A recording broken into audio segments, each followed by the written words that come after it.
Me llamo Iñaki, yo soy papá de dos nenes, uno de 14 añitos y otra de 2 añitos. Así que entiendo un poco de estas cosas, por lo menos por el tema práctico. Aparte de eso, soy terapeuta craneosacral, que igual os suena un poco raro, y osteópata, ¿vale?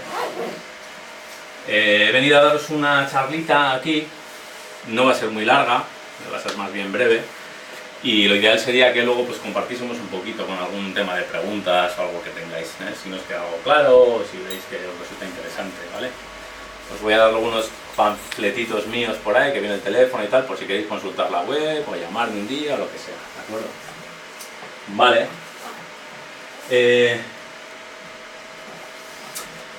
Mirad, esta charla ha nacido un poquito de la idea o de un comentario que tuve con Irune, que me llamó por teléfono y me dice: oye, ¿tú qué opinas de esto del Ventolin? ¿Es bueno, es malo? ¿Qué efectos tiene? Si sabes algo de ello, ¿no? Y yo dije: hombre, pues por mi experiencia, lo que es personal, como papá, veo que sí es bueno, pero que inevitablemente excita un poquito a los niños, ¿no? Les crea una reacción un poquito de excitabilidad, y es lo que le comenté. Yo es lo que sé a nivel personal de lo que yo utilizo. Yo no soy médico, por lo tanto, ni farmacólogo, entonces yo por mi propia experiencia es lo que he podido notar. Eso le comenté a Irune.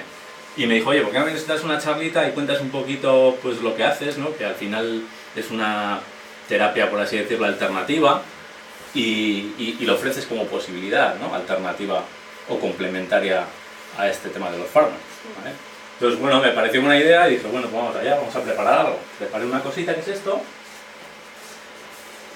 y he traído esta charla, que se llama Osteopatía Craneosacral Pediátrica, que es a lo que yo me dedico. También trabajo con adultos, pero ahora estoy un poquito más centrado en el tema de bebés y embarazo, ¿vale? Entonces, el título yo le voy a llamar, un poquito más rimbombante, voy a poner Trascendiendo los fármacos.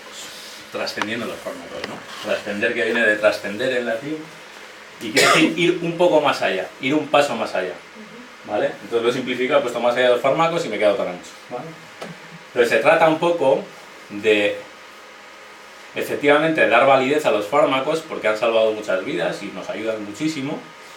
Y yo soy el primero que, si tengo un dolor de muelas insoportable que no puedo más, pues lo siento mucho, pero traen un Nolotil que me lo bebo o me lo inyecto o hago lo que sea, o sea, porque me duele.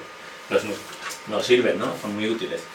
Pero en la aplicación a los enanos, a los peques, es un poco enfocado para vosotros, pues bueno, lo evidente es que nos dejemos guiar un poquito por el pediatra y por el médico, y que nos paute unas cosas y hacerle caso. Yo siempre digo en consulta, el primero que tienes que hacerle caso es a tu pediatra. Ya está. Pero hacer caso no es: amén Jesús, todo lo que tú me digas. Es ver qué me estás ofreciendo, investigar también un poquito por mi cuenta, fiarte, por supuesto, porque te tienes que fiar de tu médico, ¿no? Pero un poquito darle alguna vuelta, investigar, y la duda que tengas, comentarla con él. Es bueno, es suficiente, es igual un poco demasiado lo que le estamos dando a nivel de fármacos, porque en todo momento del crecimiento de los críos siempre les hace falta algo si se ponen malitos, ¿no? Entonces, bueno, eso es un poquito lo que hay. Entonces yo, cuando me llamó Irune, dije: pues, joder, el Ventolin no me lo había planteado. Al fin y al cabo, mi terapia es totalmente manual. Ahora os explico un poquito de qué va, y no utilizamos fármacos para nada, pero no quiere decir que un día no tengas que echar mano, o le lleves al niño al pediatra, ¿no? O vayas tú mismo. Entonces, bueno, eché un poquito mano del Wikipedia y del internet, y si todos ahora que tenéis un móvil metéis aquí en internet y buscáis contraindicaciones del salbutamol, que el salbutamol es de lo que está compuesto el Ventolin, ¿vale? Es el Ventolin. Pues podéis leer que viene algo así como salbutamol inhalatorio, que es Ventolin, y puede producir una alteración en el gusto, irritación en boca y garganta, sensación de ardor en la lengua, esto está en internet, temblores leves en las manos, pone entre paréntesis, pero creo que en más sitios, mareos, náuseas, sudoración, inquietud, cefalea, calambres musculares, reacciones de hipersensibilidad, taquicardia, palpitaciones, hiperexcitabilidad y tos. Eso es lo más habitual que te puede pasar con el Ventolin. Esto no quiere decir que no deis Ventolin, El Ventolin es una sustancia que produce una apertura de las vías respiratorias y puede salvar de muchos sustos, ¿vale? Pero hay que ver un poquito cuánto le doy Ventolin, porque igual le tengo que dar en un momento dado de su enfermedad o necesito de por vida, no lo sé, eso te lo tendrá que pautar el médico, pero sí investigar un poquito qué pasa o qué puede surgir, ¿no? Porque luego te dicen, no, es que el tío está muy alterado, es que está en casa y está así y no para y no duerme. Bueno, pues esto es lo que pasa, ¿vale? Todos los fármacos, todos tienen algún efecto secundario. Que no lo tengan en toda la población no quiere decir que no lo tenga alguien, ¿vale? Y todos los niños, por supuesto, no son iguales y te puede pasar. Entonces esto es un poco lo que os venía aquí a contar. Nos hemos metido un poco con el Ventolin, espero que no haya nadie que lo utilice mucho, pero podemos aplicarlos a todos, ¿eh? Y de tal, así, etcétera, etcétera. Que todos los hemos tenido que utilizar con los niños, pero sí ver un poquito hasta dónde, ¿vale? Y si hay algún tipo de alternativa, oye, para eso estáis los papás. Me entero, me documento, vengo a una charlita y luego pues yo decido si quiero utilizar esto o no, ¿de acuerdo? Bueno, vamos allá. Bueno, el niño desde que nace, o el humano desde que nace, tiene un primer lenguaje que es el tacto, ¿vale? Que es por donde nosotros nos metemos a tratar, es el tacto. Ya desde antes de nacer, el niño, con todos sus movimientos que hace dentro de la tripita y el contacto desde la parte exterior, de la parte externa que hace la madre, ya está sintiendo el tacto en su cuerpo, de alguna manera. Es la primera vía de comunicación que tiene. Y es muy importante para el desarrollo. La última también es muy importante. Quizás será uno de los últimos sentidos que se va perdiendo cuando te mueres. Y es muy importante despedir a la persona que se está muriendo, si tenéis la oportunidad, sin soltarle las manos. Quizás sea el último que note, ¿vale? Entonces es un único lenguaje primario antes de empezar a hablar, antes de articular palabra y de hacer cualquier cosa. ¿De acuerdo? Importantísimo. Bueno, yo lo que me dedico es a hacer osteopatía, en concreto terapia craneosacral, que es un derivado de la osteopatía. Y os voy a contar un poquito de qué va la osteopatía por si no la conocéis. Porque lo que más se oye en osteopatía es que me voy al osteópata y me dice crac, crac, clic, crac, crac, crac, me cruzo por todos los lados y he salido que bueno, más o menos bien. Eso es lo que se entiende un poquito por osteopatía o lo que se oye, ¿vale? Pero es un poquito bastante más complejo. Entonces, el primer osteópata, el padre de la osteopatía, era ese señor Davicii. Era un médico estadounidense, no era ni médico, era una especie de curandero médico de barrio, de pueblo, estadounidense, que bueno, fundó un poquito, os lo voy a resumir muy rápido, fundó un poquito lo que era la osteopatía y era una serie de técnicas manipulativas sobre el cuerpo que lo que favorecían era que hubiese un mayor riego sanguíneo en todos los órganos y el cuerpo por sí mismo se recuperase de diversas dolencias, o sea, sacase las fuerzas internas que tiene el propio cuerpo y se revitalizase y se curase, ¿vale? Sin utilización de fármacos. Eso no quiere decir que en un momento dado se tomasen un caldo de, yo qué sé, de corteza de sauce, ¿no? ¿Sabéis lo que es la corteza de sauce? La aspirina. La aspirina está hecha de corteza de sauce, ¿vale? Lo que pasa es que ahora lo fabrican grandes empresas farmacológicas, pero son todo compuestos de plantas. Vale, entonces este señor Andrew creó la osteopatía, que era eso, eran unas técnicas manipulativas para ayudar a recuperar la salud en gente que estaba enferma de diferentes dolencias. Entonces,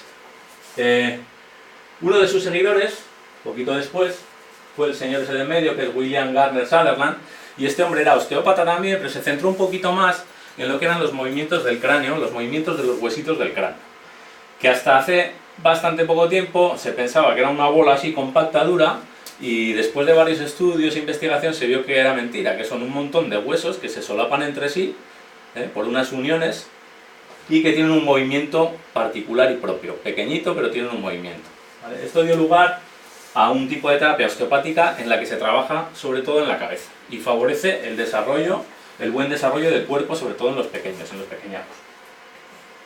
Un poquito más adelante, hacia los años 70, apareció este señor que es el doctor John Edwin Player, que es el creador de la técnica que yo trabajo un poquito más en consulta con los enanos, que es la técnica craneosacral.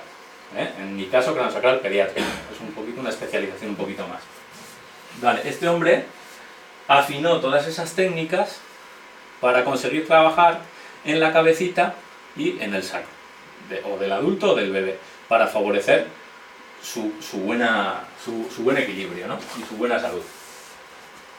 Mira, esto es muy sencillo.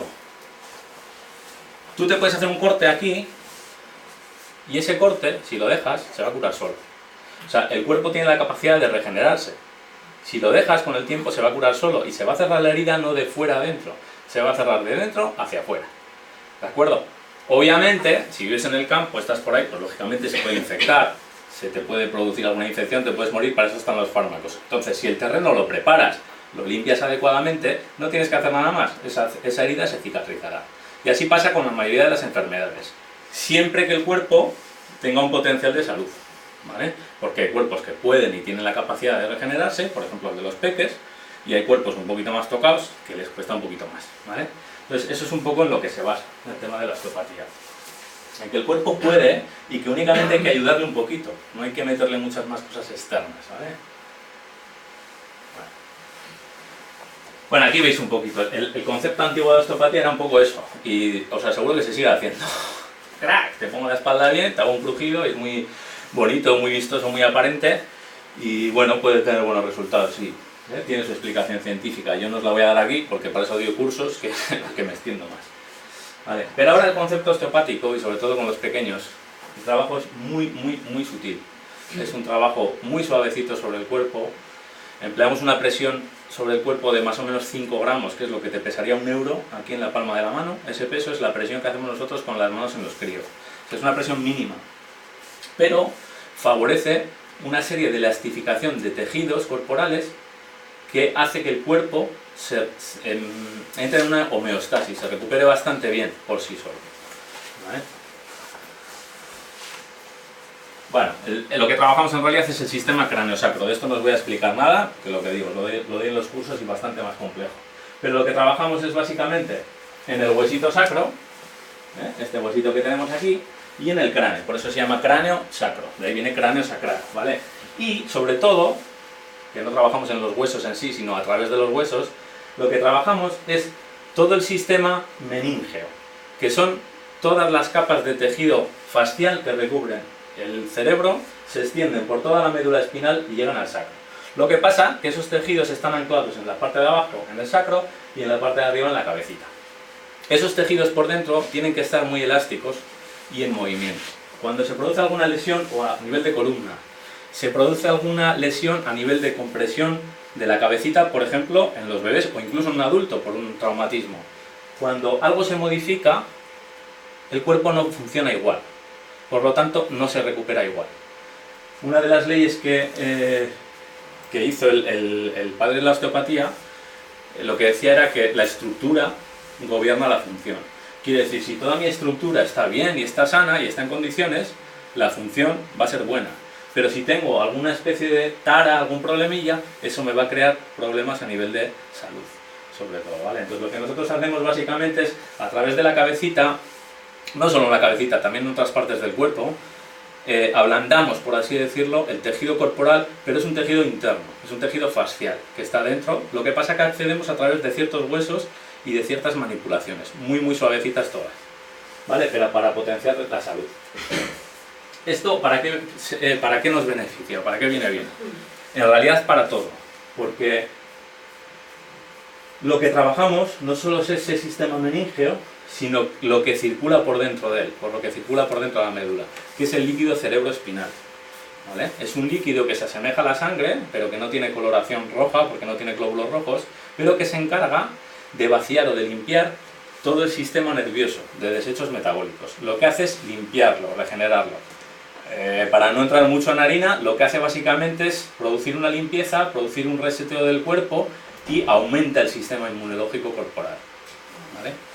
Pero eso se hace a través de unas manipulaciones, de unos ciertos bombeos para incentivar a ese estado de salud óptimo, ¿vale? Sé que suena un poco raro ahora cuando os lo estoy contando, pero es que tiene su miga y tiene un fundamento fisiológico, ¿vale? Y es un tema de anatomía que es para estudiar, no os voy a dar ese rollo ahora. Vale, la forma de trabajo, ¿cómo lo hacemos? Evidentemente no es con ningún tipo de sustancia ni nada. Esto es osteopatía, no es homeopatía ni nada parecido. Eso también vale, es otra técnica, pero nosotros es osteopatía. Hacemos con estas, con las manos. Nosotros nos entrenamos durante años trabajando con adultos, con bebés, constante tacto todos los días para desarrollar un tacto muy fino, y solamente tocando un cuerpecito, o en un adulto también, notamos ya ciertas patrones de tensión, irregularidades, zonas que por lo que sea no están funcionando bien, si hay una alteración en la respiración, si hay un movimiento correcto a nivel estructural, un montón de cosas. Notamos incluso hasta... me meto en rollos. Notamos incluso hasta disfunciones energéticas, que también las hay. Nosotros somos pura energía, nosotros somos un cuerpo humano como cualquier otro y tenemos un biomagnetismo, y también aprendemos un poquito a trabajar con él, ¿vale? ¿Cómo hacemos? Con las manitas, con una escucha atenta, honesta y respetuosa. Diréis, ¿qué escucha? Escucha a través de estas. Aparte de escuchar con estas, escuchar con estos, que lo hay que hacerlo en consulta, y no solo con el nene, sino con la mamá también, porque cuando viene el nene, no viene el nene solo, viene la mamá también, o el papá, y todo es un conjunto, ¿vale? Nosotros generalmente es con las manos. Entonces, la premisa que tenemos es que tiene que haber un contacto, ¿eh? Esto es lo básico. Suena un poco a risa, pero es que depende que nene te venga, pues puedes con él, o tienes que andar saltando por ahí, ¿no? Entonces a veces se nos escapa y tenemos que estar en permanente contacto, pero bueno, eso ya cada uno se lo vamos buscando la vida y se va moviendo por ahí. Pero siempre es una escucha atenta y respetuosa. Siempre trabajamos con el crío si él quiere. La sesión siempre digo que la dirige el niño, no la dirige ni el terapeuta ni la mamá. Si tú vas a trabajar con él y el niño no quiere, no quiere.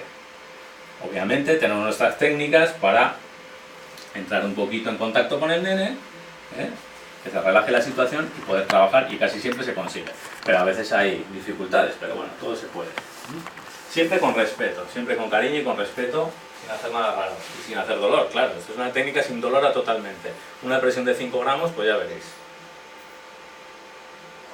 Bueno, os voy a dividir un poco en qué personajes aparecen en consulta, ¿no? Y qué podemos trabajar. En principio el bebé. Bueno, yo considero que una persona, no importa lo pequeña que sea, ¿qué quiere decir? Que nosotros empezamos a aplicar esta técnica ya desde antes de nacer, desde antes de llegar. Aplicamos esta técnica al bebé, pero sobre todo a la mamá que viene, que es el contenedor, ¿no? Entonces trabajamos primero para que la mamá tenga un estado corporal óptimo, correcto, porque es donde está desarrollándose el futuro niño, y tiene que estar todo bien, su cuerpo tiene que estar bien, pero no solo a nivel corporal, sino que muy importante a nivel emocional, ¿vale? A nivel emocional yo no soy psicólogo, pero trabajamos a través de la terapia craneosacral, otra técnica que se llama liberación somatoemocional, que se encarga un poquito de